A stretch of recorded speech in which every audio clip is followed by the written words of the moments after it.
Kenapa orang sudah beribadah sholat, tetapi dia masih ekonominya rendah daripada orang yang tidak pernah sholat? Kalau orang yang tidak pernah beribadah ekonominya baik, yaitu kebetulan. Kalau kita mau mengatakan hal yang melebihi dari perbandingan itu sebenarnya juga tidak baik, ya. Tidak baik. Kita jadi orang harus bijaksana dalam memahami segala sesuatu pada tempatnya. Terus, dan dibandingkan dengan orang yang sholat terus ekonominya ini tidak baik, itu kebetulan dan itu tidak bisa menjadikan tolak ukur. Mungkin Tuhan memberi kebaikan rezeki kepada orang yang tidak pernah menyembah Allah, tidak pernah berdoa atau apa sesuai dengan keyakinan masing-masing, ya. Ingat, kita tidak membicarakan satu ini loh, ya, kita membicarakan Pancasila. Pancasila itu banyak banget keyakinannya gitu. Kalau menjalankan keyakinan, ada yang malah ekonominya tidak baik, itu hanya kebetulan. Kalau yang tidak pernah menjalankan keyakinan, ekonominya baik, enggak juga. Ada yang malah enggak menjalankan keyakinan. Setahu saya lihat tetap dia malah hancur lebur. Artinya yang tidak pernah menjalankan keyakinan, terus dia ekonominya baik, itu berarti ada hal yang masih bisa ditolong untuk dia. Malah dia tuh masih dicintai loh sama Allah, diberi supaya apa yang tidak baik menjadi baik, ditunggu sama Tuhan, kan gitu. Menjadi baik dan menjalankan apa yang belum dijalankan. Dibukakan pintu hidayah misalnya begitu. Pada saat itu belum dapat hidayah, kan. Lalu orang yang ibadahnya baik tapi ekonominya tidak baik, yaitu kebetulan karena ada beberapa hal yang urusannya beda-beda, kan begitu, ya. Bisnisnya juga bermacam-macam, complicated seseorang itu kan nggak bisa dipandang sama orang yang tidak pernah ibadah, tapi ini tapi itu juga ditunggu suatu saat gitu, diberi nikmat sama Tuhan, nggak ingat ya suatu saat pasti tinggal. Jadi lebih baik memilih keadaan yang di mana itu? Iya. Lebih baik terutama adalah menjaga ibadah, yaitu harus. Tidak dipilih, harus mengerti malah. Itu lain, kalau dipilih dan mengerti itu beda. Kalau dimengerti berarti kita nggak perlu berpikir kemana-mana, ya. Kita kalau memang orang dalam keadaan apapun itu tetap kita mempunyai pandangan sendiri-sendiri dan menjalaninya dengan sebaik-baiknya. Tetap menjalani baik, belum ada keberuntungan, ya terus gali terus. Jadi yang dikatakan kalau orang yang belum beribadah itu tidak menjamin, ya Pak, untuk kehidupannya itu ya selama-lamanya bahagia kalau nggak ada melakukan ibadah. Itu, ya. Sedangkan nggak menjamin, ya. Nggak menjamin, pasti suatu saat akan baik. Kalau ingat loh, ya, Tuhan itu apa katanya hambanya. Orang kalau nggak mengerti tentang ilmunya, apa yang dikatakan Tuhan kepada hambanya itu tergantung hambanya sendiri, ya. Betul. Jadi ya ditunggu sampai terus terjadi rezeki, keberuntungan dan lain sebagainya gitu. Itu tidak bisa menjadi tolak ukur. Kalau untuk menjadi pertanyaan seperti itu, itu catatannya.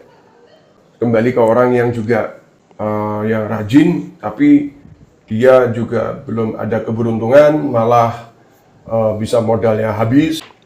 Itu itu diuji sama Tuhan ya, itu diuji itu diuji. Tapi sama juga seperti tadi yang tidak pernah ibadah tapi dia nikmat, itu sama-sama diuji. Yang ibadah belum mendapat keberuntungan, belum ada kebahagiaan, diuji sampai semana dia ujiannya beda-beda sifatnya. Iya. Yang tidak pernah ibadah diuji sampai berbuat apa dia di atas dunia, di bumi gitu. Sampai sebaik apa, seburuk apa, kalau nilainya lebih tinggi buruk, dilibas sama Tuhan. Iya. Tapi kalau dia berbuat baik lebih tinggi, akhirnya sadar, tapi dia juga belum pernah ibadah tapi berbuat baik ya, ada. Jadi ada dua pengertian. Berbuat tidak berbuat ibadah tapi dia berbuat baik. Nah, Ya. itu masih bisa ada syafaat. Iya. Tapi tetap nggak macam-macam ya, ibadah itu karena ditanya nanti untuk keyakinan masing-masing. Masing-masing. Saya nggak tahu untuk Islam, Iya. alam kubur yang ditanya ada Ibadah. sholat. Sholat. Ya. Karena kalau nggak ada ibadah, hati itu nggak tenang. Dan yang sudah menjalankan ibadah ya terus konsisten, intinya begitu. Iya. Konsisten. Apa ya, yang mengerti dia menjalankan ibadah itu pasti ingat pada Tuhan. Nah, Apakah benar kalau menikah itu ya tolak ukurnya itu kita harus, terutama untuk yang pria ya, yang laki-laki itu harus mapan dulu. Karena pada dasarnya kan semua itu ya ada yang mereka diberi suatu kemapanan sama Tuhan, ada yang mereka masih belum diberi kemapanan tapi mereka ingin bisa bersatu membangun rumah tangga, dan pasti mereka juga ada keyakinan bakal bisa bertumbuh gitu, bertumbuh untuk ya memapan bersama kan gitu. Apakah semua itu harus diukur dulu dari itu, mapan dulu sebelum mau menikah, atau setelah menikah baru mapan, atau bagaimana? ya baik. Tidak diukur dari mapan. Mapan itu adalah materi. Yang diukur adalah bagaimana mengenali Maha Pencipta. Untuk setiap insan, ada yang hidupnya tertata baik, gitu. Tertata baik itu artinya menjalankan selalu perintah-perintahnya, percontohan Ya, Nabi Muhammad SAW. ya, Itu untuk Muslim ya, ini Ya. Muslim-Muslimah. ya, Gitu. Kalau orang mengerti di tempat yang saya katakan tadi, ya, itu pasti begitu, siap. Ya pasti siap.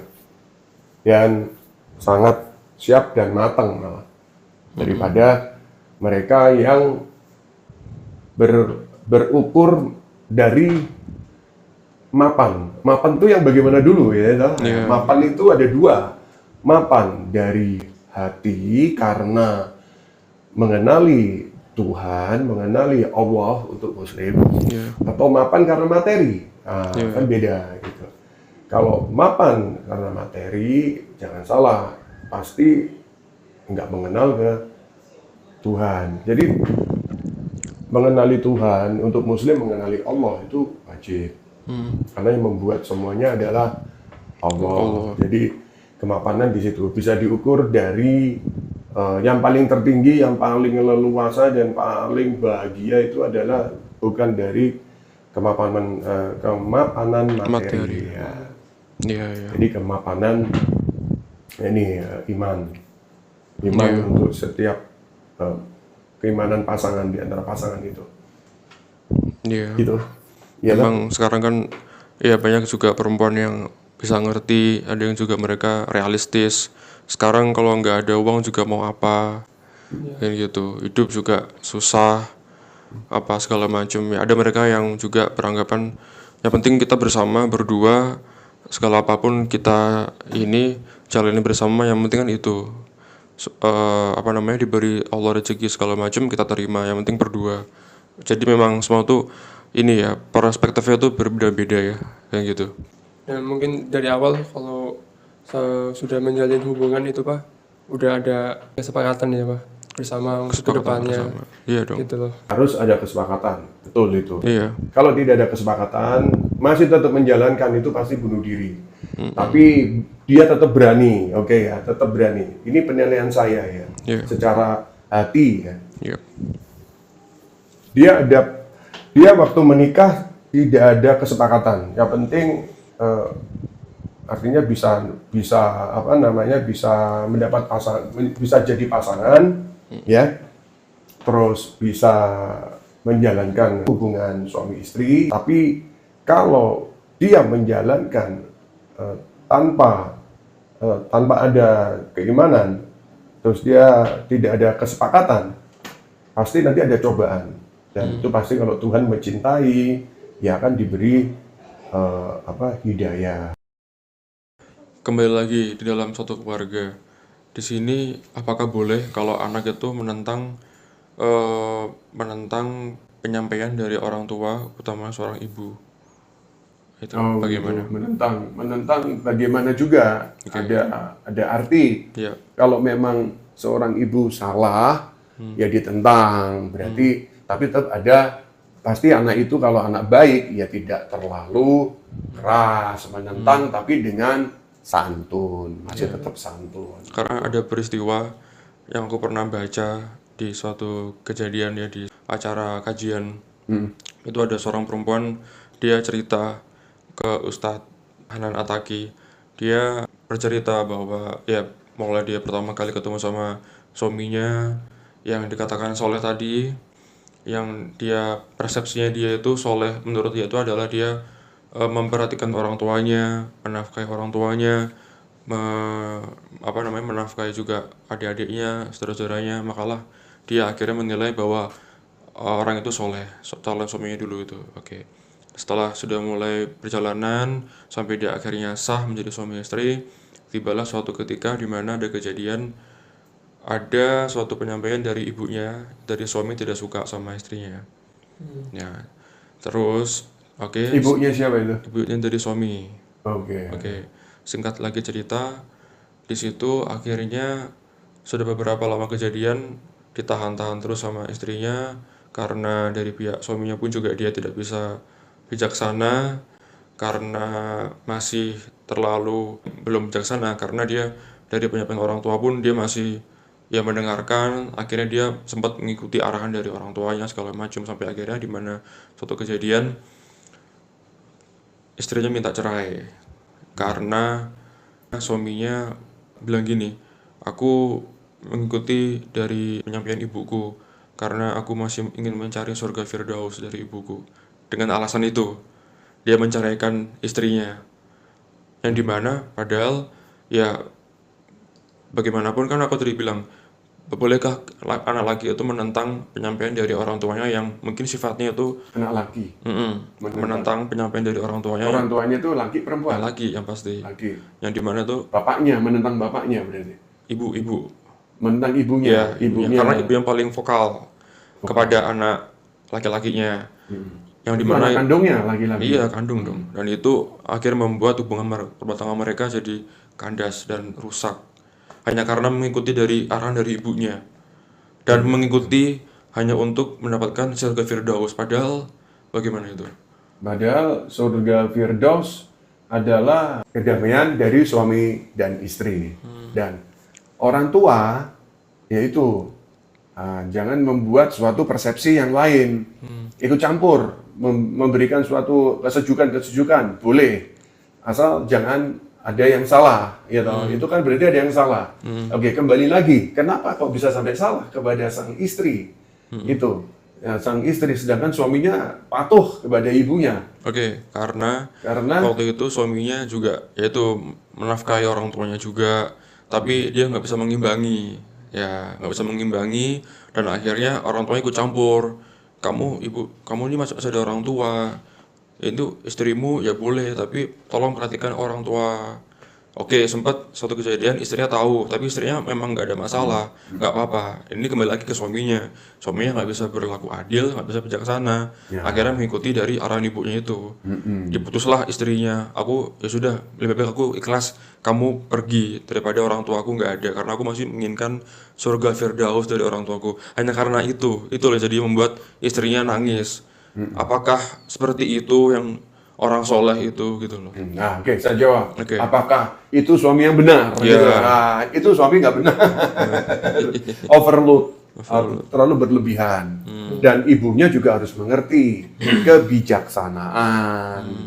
Waktu dominan untuk keluarganya sendiri. Ya, oke.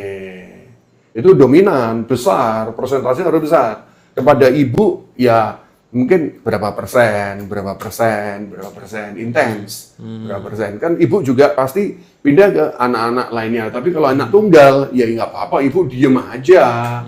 Nggak boleh. Dan itu namanya ijab kabul, namanya juga sudah membangun rumah tangga.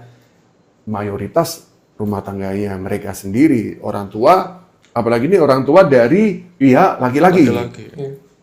Sudah lebih baik diam. Gitu.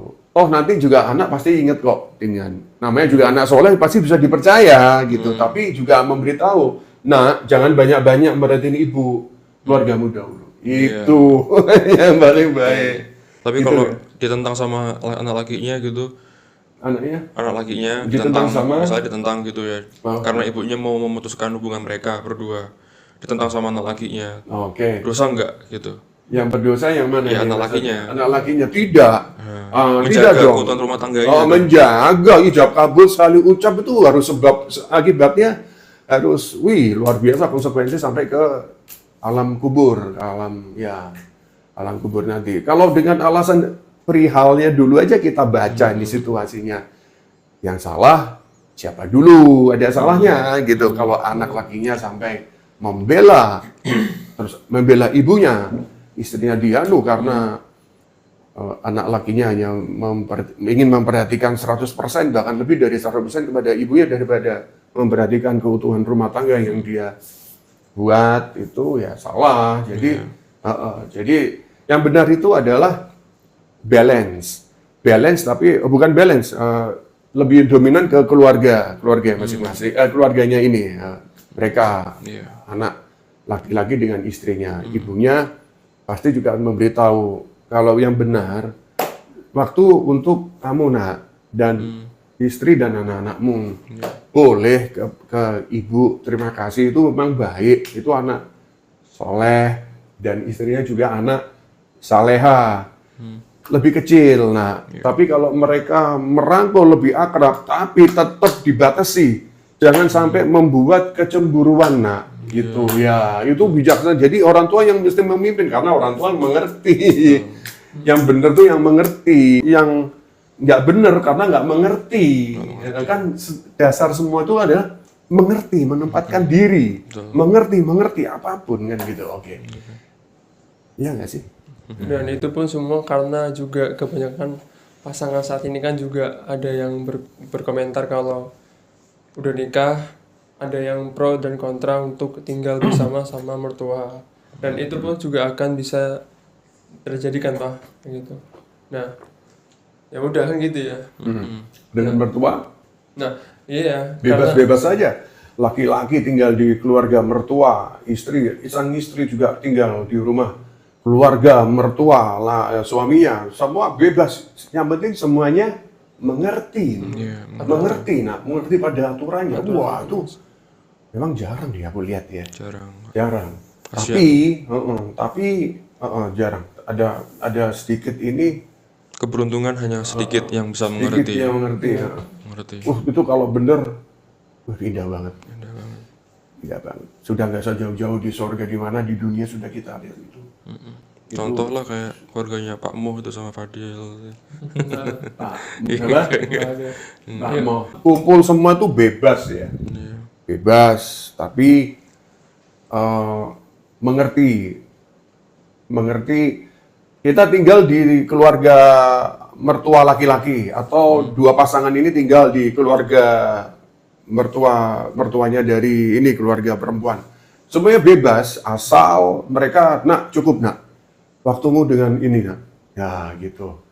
Pah, aku ingin kumpul sama papa ibu. Jangan, sudah waktunya kalau kamu kumpul sama istrimu.